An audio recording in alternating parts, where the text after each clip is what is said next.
Hello दोस्तों, मैं हूं पूजा और मेरे किचन में आपका बहुत बहुत स्वागत है। और आज मैं बनाने वाली हूं बेबी कॉर्न के जो है पकौड़े, यानी कि चिली बेबी कॉर्न आप इसे बोल सकते हैं या फिर जो भी नाम देना चाहें आप दे सकते हैं, लेकिन बहुत ही टेस्टी बन के तैयार होते हैं।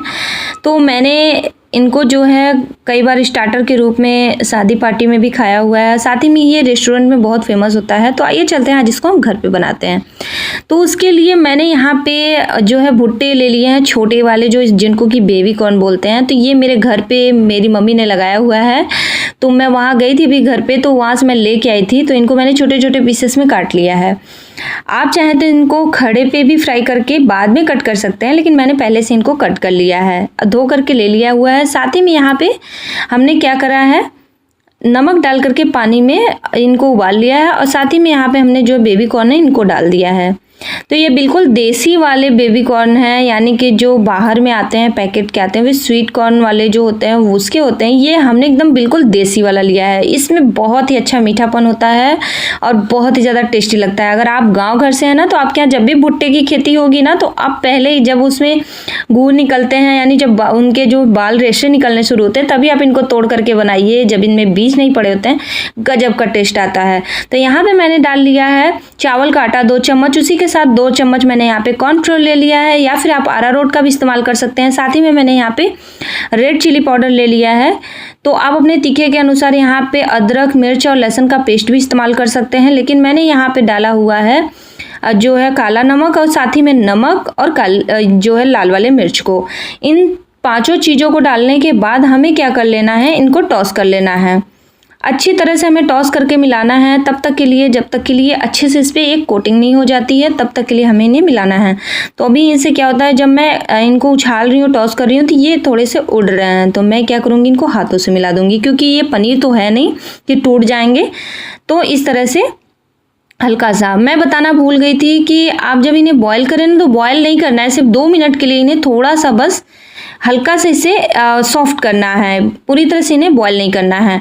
तो यहाँ पे मैंने इनका जो है कोटिंग अच्छे से हो चुका था, साइड में रखते हैं। उसके लिए मैंने यहाँ पे एक स्लरी बनानी है। स्लरी बनाने के लिए मैंने यहाँ पे इस्तेमाल किया हुआ है 2 चम्मच चावल का आटा, और साथ ही में 2 चम्मच यहाँ पे जो है अरारोट मैंने ले लिया, यानी कॉर्नफ्लावर, अरारोट जो भी आपके पास है आप ले सकते हैं। यहाँ पे मैंने कॉर्नफ्लोर से जो है उसकी कोटिंग की हुई है, और साथ ही में यहाँ पे मैंने अरारोट से इसका स्लरी बनाया हुआ है। तो दोनों चीज़ें सेम ही काम करती हैं, कंफ्यूजन बहुत हो जाता है, लेकिन बहुत ज़्यादा का अंतर नहीं होता है, तो मैं दोनों इस्तेमाल कर लेती हूँ। तो गांव में ऐसे इजीली दोनों मिल जाता है, लेकिन आप अरारोट थोड़ा सा ये कम जो है दाम में मिल जाता है, तो आप इसका इस्तेमाल कर सकते हैं बहुत अच्छी तरीके से। तो यहाँ पे मैंने ले लिया है लहसुन का पेस्ट, अदरक लहसुन का पेस्ट, और साथ ही में यहाँ पे मैंने ऐड कर लिया हुआ है थोड़ा सा हल्दी और नमक। इन सारी चीज़ों को डाल करके हम अच्छे से थोड़ी सी पतली सी स्लरी बना लेंगे। आप देख सकते हैं इतना ही थिक हमें चाहिए, बहुत ज़्यादा पतला नहीं चाहिए, नहीं तो क्या होगा, बहने लगेगा। अब जो हमने ये स्वीट कॉर्न रखे हुए थे ना, इन जिसमें कि बेबी कॉर्न को इस तरह से मिला करके, मैं स्वीट कॉर्न बार बार बोल दे रही हूँ क्योंकि अभी तो ये बेबी हैं और अभी कॉर्न ये बने नहीं हैं। तो यहाँ पे मैंने इनको मिला लिया है। अब तेल हमारा थोड़ा सा हल्का सा मीडियम टू हाई फ्लेम पे हीट किया है मैंने, बहुत ज़्यादा हीट नहीं है। तो अभी मैंने 2 डाला, लेकिन मुझे लगा थोड़ा हीट नहीं है, तो मैं थोड़ा सा इनको हाई फ्लेम पे छोड़ दे रही हूँ कुछ देर के लिए। अब मैं इनमें ऐड करूँगी। तो इस तरह से सब एक एक करके आप डाल सकते हैं, या फिर इससे भी इजी तब हो जाता है जब आप खड़े जो है कॉर्न को इस तरह से डायरेक्ट डीप करके आप इनको फ्राई करके बाद में कट कर सकते हैं।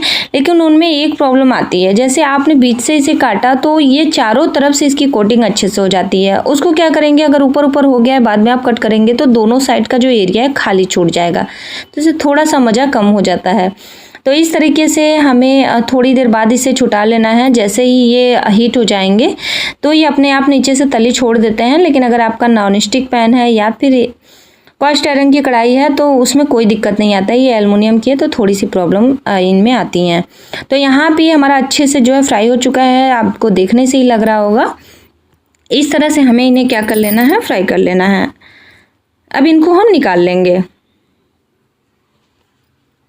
उसके बाद इस तेल में जो है दूसरा राउंड का भी हम फ्राई करके निकाल लिए हैं। अब थोड़ा सा तेल मैंने छोड़ दिया है, रिफाइंड थोड़ा छोड़ दिया है। अब इसमें मैंने डाल लिया है जो है लहसुन बारीक कट करके मैंने रखा हुआ था। साथ ही में मिर्च को भी मैंने काट लिया था, जितना हमें तीखा चाहिए उस हिसाब से मैंने यहाँ पे करी पत्ता डाल लिया है। इन तीनों चीज़ों को डाल करके हम थोड़ा सा इन्हें सुनहरा करेंगे, बहुत ज़्यादा हमें इन्हें जो ब्राइट नहीं करना है, बस ये इतने पे ही काफ़ी हैं। अब यहाँ पे हम कुछ केचप का इस्तेमाल करेंगे, जिसमें कि मैंने ले लिया है रेड चिली सॉस। अगर आपके पास सेजवान चटनी हो ना तो आप सिर्फ टमाटो केचप और सेजवान चटनी ही डाल करके बनाएं, लेकिन मैंने इसमें पूरा चिली का जो चिली कॉर्न होते हैं मैंने पूरा उसका टेस्ट दिया हुआ है। तो मैंने यहाँ पे ले लिया है टमाटो केचप और साथ ही में यहाँ पे ग्रीन चिली सॉस ले लिया है, साथ ही में यहाँ पे रेड चिली सॉस ले लिया है। अब यहाँ पे थोड़ा सा मैं 1 चम्मच डाल रही हूँ soya sauce, dark soya sauce मैंने यहाँ पे डाल लिया है। चारों चीज़ों को अच्छी तरीके से हम मिला लेंगे।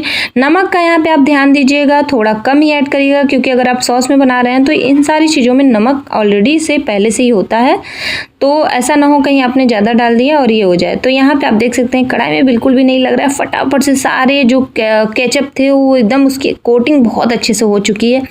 धनिया डाल करके हमने इनको एकदम फ्रेश सा बना लिया है, तो देखने में आपको लग रहा होगा कितना यम्मी अमेजिंग।